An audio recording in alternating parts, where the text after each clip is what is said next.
আর যারা আজারিকে দেশ ছাড়া করেছে আজকে আল্লাহ তাদেরকেই দেশ ছাড়া করে দিয়েছে।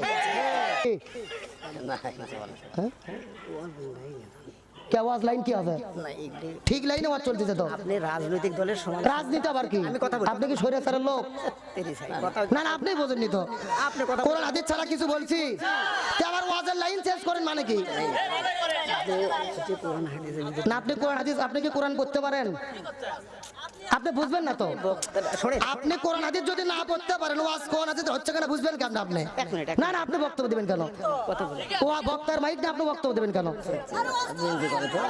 সমস্যা নাই তো ওই যা করে করুক আমরা লাইন মতো ওয়াজ করতেছি আপনি একটু দয়া করে চেয়ারে বসে মনোযোগ দিয়ে শোনেন বাহিরে সমালোচনা বাইরে ওয়াজ শুনে বুঝবেন না তো ভেতরে ঢোকা লাগবে যারা বাইরে ওয়াজ শুনে এরা হলো তেল তেলা গোয়েন্দার এ কথা কর না কে আপনি ওয়াজ বুঝবেন গেলে ভেতরে বসা লাগবে বসেন আপনি বসেন ভুল বুঝেন না আপনি বসেন ঠিক আছে। ওয়াজ শুনলে আপনি বুঝতে পারবেন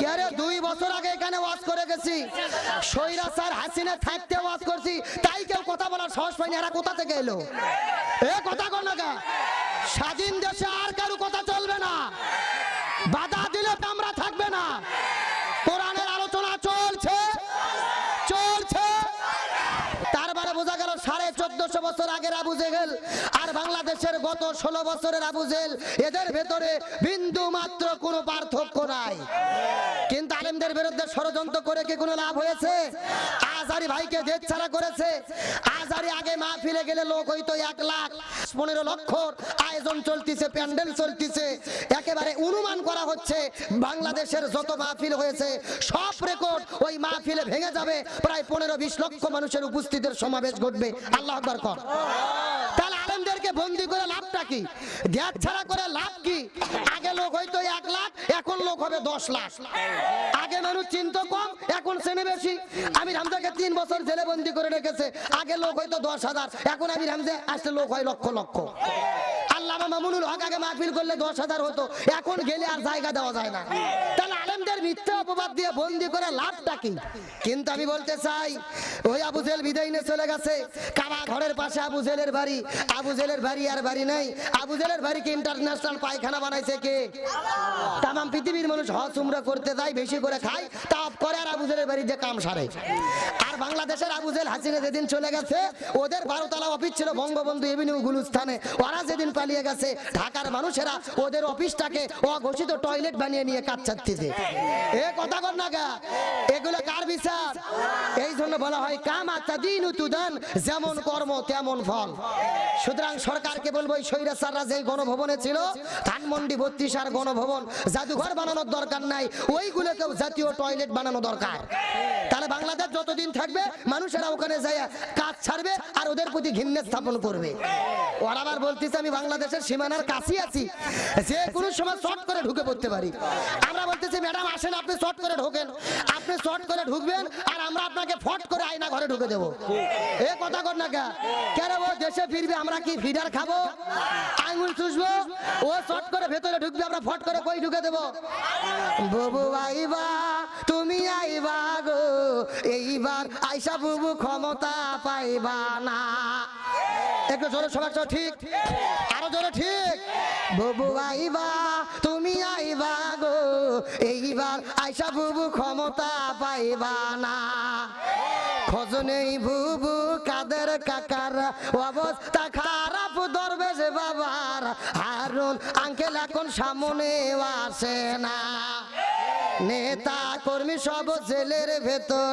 বুবু আসে ডরের উপর কখন জানি আসে গ্রেফতারি পরোয়ানা বুবু আইবা তুমি আইবা গো এইবার আইসা বুবু ক্ষমতা পাইবা না বয়স তোমার 80 বছর ডাকছে বুবু তোমায় কবর দাফন হবে কোথায় সেইটা ভাবলা না বুবু আইবা তুমি আইবা গো এইবার আইসা বুবু সিয়ের পাইবা না এ কথাটা ঠিক কিনা আল্লাহর কোরআন বলেছে কুতিবা আলাইকুমুল কিসাস জীবনের পরিবর্তে জীবন হাতের পরিবর্তে হাত পায়ের পরিবর্তে পা চোখের পরিবর্তে চোখ এই আয়াতের ডিজিটাল ব্যাখ্যা হলো আয়না ঘরের পরিবর্তে আয়না ঘর ঘর আমরা তৈরি করেছি না ওরা করেছে?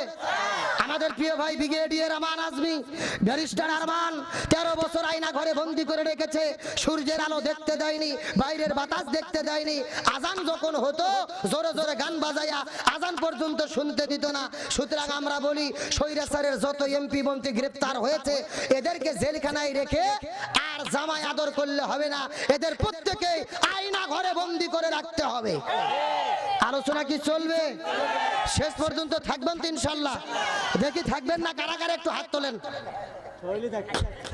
এই তিনজন হলো হুজুগে বাঙালি, যাই বলে আয় রে তারই সাথে যাই রে, বোঝা শোনা এরকম হলে হবে না। সত্য সত্য শেষ পর্যন্ত থেকে আখিরে মোনাজাত করে কারা কারা যেতে চান টান টান করে হাত তোলেন। লিল্লাহে তাকবীর। এ সাউন্ড হয়নি, হাত টান টান উঠান। এ ভাই গরম পানি নিয়ে আসুন তো, হাত উঠান, যে হাত উঠে হাত উঠেছে সবাই একটু গলা কাকার দান তো দেখে। লিল্লাহে তাকবীর। আল কোরআনের আলো, আল হাদিসের আলো, দুনিয়ার মুসলিম ইসলামের শত্রুরা কোরআন আছে যেখানে, হাদিস আছে যেখানে, লিল্লাহে তাকবীর। আলহামদুলিল্লাহ বলেন। আপনারা সবাই কিন্তু হাত তুলে ওয়াদা করলেন শেষ পর্যন্ত থাকবেন। এখন না থাকে যদি উঠে চলে যান, ওয়াদা ভঙ্গ করা কিসের লক্ষণ? মুনাফিকের লক্ষণ। আপনারা কি মুনাফিক হতে চান? মুনাফিক হতে চান কি চান না এটা মোনাজাতের আগে বোঝা যাবে। জোরে বলেন কিসের আগে? মোনাজাতের আগ পর্যন্ত লক্ষ্য করে দেখেন কারা কারা উঠে উঠে চলে যায়। যারা যারা উঠে উঠে যাবে মনে করবেন এরাই হলো ওই গ্রুপের লোক। আল্লাহ তাআলা আমাদের শেষ পর্যন্ত থাকার তৌফিক দিক, বলেন আমিন। তাহলে চিৎকার করে বলেন আলেমদের বিরুদ্ধে ষড়যন্ত্র করে কোনো লাভ, বরং আলেমদেরকে দিনে দিনে আরো সম্মান দান করেন কে? আরো জোরে বলেন। আমার প্রিয় বন্ধুগণ, মুসলমান ভাইরা গভীর মনোযোগ, কোন দিকে কান নাই, কোন দিকে তাকাতাকি নাই, কথাগুলো সুন্দর করে বোঝার চেষ্টা করবেন। আল্লাহ আলেমদেরকে কেমন করে সম্মান দান করে এই বিষয়টা বোঝানোর পরে আপনাদের মধ্য থেকে বিদায় নিয়ে চলে যাওয়ার চেষ্টা করব। এই ভারত উপমহাদেশের ভেতরে আল্লাহর একজন জগৎ বিখ্যাত আল্লাহর ওলি ছিলেন আল্লামা খাজা কুতুবউদ্দিন আলবেক আল কাকি রাহমাতুল্লাহ আলাইহি। যেদিন পৃথিবীর মধ্য থেকে বিদায় নিয়ে চলে যাবেন এই খাজা কুতুবউদ্দিন আলবেক আল কাকি রাহমাতুল্লাহ আলাইহি, যেদিন বিদায় নিয়ে চলে যাবে তার মৃত্যুর কয়েকদিন আগে আশেপাশের ছাত্রদেরকে ডাক দিয়ে বলে, ছাত্ররা আমি যখন জমিন থেকে বিদায় নিয়ে চলে যাব, আমার মৃত্যুর পরে জানাজা নামাজ পড়ার কোনো দরকার নাই, আমার মৃত্যুর পরে জানাজা দেওয়ার কোনো দরকার নাই, তোমরা বিনা জানাজায় আমার লাশটাকে দাফন করে দেবে। ছাত্ররা কান্না করতে করতে বলে, হুজুর এটা আপনি কেমন কথা বললেন? আপনি ভারত উপমহাদেশের মধ্যে একজন জগৎ বিখ্যাত আল্লাহর ওলি, অথচ আপনি বিদায় নিয়ে চলে যাবেন, আমরা কেন জানাজার নামাজটা পড়তে পারবো না? খাজা ডাকদা বলে, ছাত্ররা রে, আমার মৃত্যুর পরে তোমরা যদি জানাজার নামাজটা পড়তে যাও, যেই লোকটা জানাজার নামাজের ইমামতিত্ব করবে তার মধ্যে কমপক্ষে 4টে গুণ থাকা লাগবে, তার মধ্যে 4টা শর্ত থাকা লাগবে। এই 4টে গুণের যদি লোক খুঁজে পাওয়া যায় ওই লোকটা আমার জন্য জানাজার নামাজের ইমামতিত্ব করবে। আর 4টে গুণের লোক যদি খুঁজে না পাওয়া যায় জানাজা দেওয়ার দরকার নাই রে, বিনা জানাজায় আমার লাশটা তোমরা কবরে দাফন করবে। কয়টা সত্যের কথা বললাম? ছাত্রগুলো কান্না করতে করতে বলে, হুজুর আপনি যখন জমিন থেকে বিদায় নিয়ে চলে যাবেন, আপনার মৃত্যুর পরে যেই লোকটা নামাজের ইমামতিত্ব করবেন এই লোকের মধ্যে কি কি 4টে গুণ থাকা লাগবে দয়া করে বলেন তো দেখ। খাজা ডাকতে বলে, আমার মৃত্যুর পরে যেই লোকটা নামাজের ইমামতিত্ব করবে ওই লোকের মধ্যে 4টে গুণ থাকা লাগবে। তার মধ্যে প্রথম নম্বর গুণ হলো, আমার মৃত্যুর পরে যেই লোকটা নামাজের ইমামতিত্ব করবে ওই লোকটা এমন একজন লোক হবে যেই লোকটা 40 বছর ধরে একাধারে জামাতের সাথে তাকবীরে উলার সঙ্গে 5 ওয়াক্ত ফরজ নামাজ আদায় করেছে। কয় বছর বললাম? আরো জোরে বলেন। যেই লোকটা 40 বছর ধরে নামাজ আদায় করেছে তাকবীরে উলার সঙ্গে ফরজ নামাজ নামাজ জামাতে পড়েছে, এই 40 বছরের মধ্যে একদিনেও তার কোনোদিন ফরজ নামাজটা ছুটে যায় নাই, জামাতটা ছুটে যায় নাই। এই সত্যটা লোকের মধ্যে থাকা লাগবে।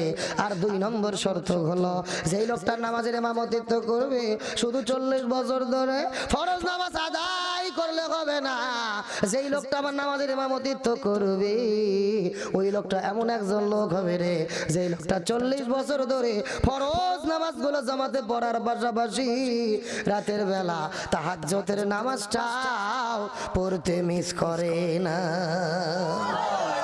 তার মানে 40 বছর ধরে ফরজ নামাজগুলো আদায় করেছে, আবার গভীর রজনীতে ঘুম থেকে উঠে 40 বছর ধরে তাহাজ্জুদের নামাজটাও পড়তে ভুল করে নাই। আর 3 নম্বর শর্ত হলো, জেনে নাও, আমি আপনাদের কাছে জিজ্ঞাসা করি, বলেন তো এ বগুড়ার মুসলমান, আসরের ফরজ নামাজ কয় রাকাত? এই 4 রাকাত ফরজের আগে সুন্নাত আছে কয় রাকাত?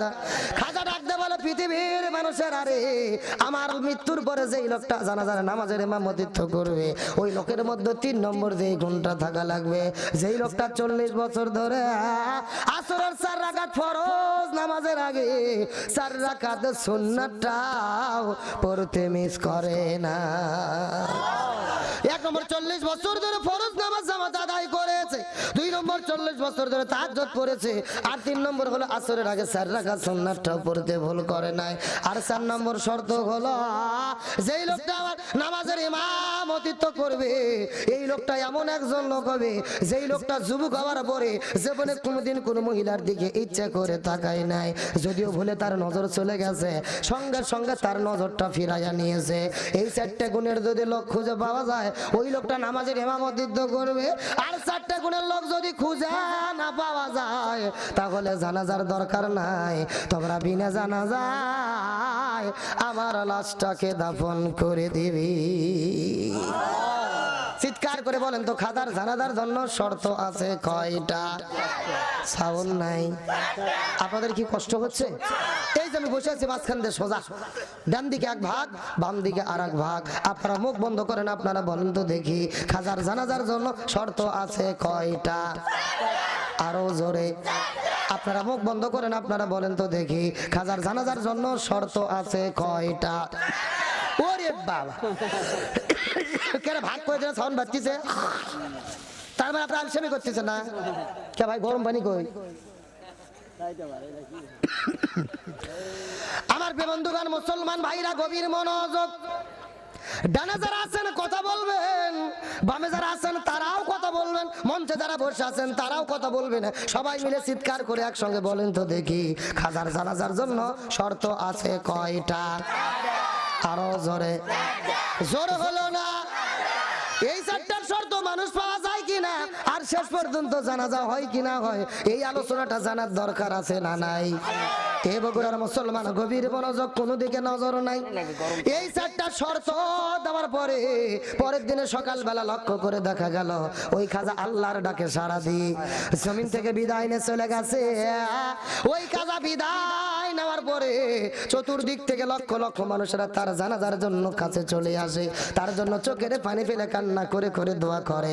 মানুষজন তার কাছে আসে কিনা আর 4টে শর্তের লোক খুঁজে পাওয়া যায় কিনা, এই আলোচনাটা শুনতে রাজি আছেন না নাই? আলোচনা